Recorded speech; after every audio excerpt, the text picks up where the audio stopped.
এটা বিএনপির দেখার ব্যাপার না, সারা পৃথিবী এবং সাধারণ মানুষ দেখার ব্যাপার। বিএনপি সরকারি নাই, তো যদি নিরাপত্তা তাদের হুমকি থাকে সেটা সরকার দেখবে কেন তারা এটা অনুভব করছে। এই নিরাপত্তার হুমকি তো আমরা কম বেশি সবাই পাবো। এখন কোনো মানুষ কি বলতে পারবো বুকটান করে যে না আমার কোনো নিরাপত্তার কথা নাই? আছে তো, আছে। সুতরাং এগুলি তো একদিনে উত্তরণ হবে না। আর নিরাপত্তা বিঘ্নিত করা মানুষের এটার পিছনেও তোমার উদ্দেশ্য আছে।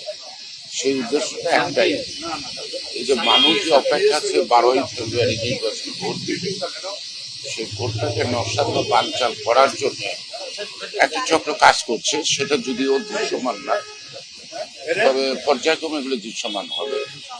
যেমন একজন তরুণ নেতা, সেটা প্রার্থী, তাকে যেভাবে নৃশংসভাবে গুলি করা হলো খুব কাছের থেকে, সুতরাং এটা কি বার্তা দেয়? এই বার্তা দেয় প্রত্যেকটা মানুষকে যেমন ঘটনা ঘটতে পারে।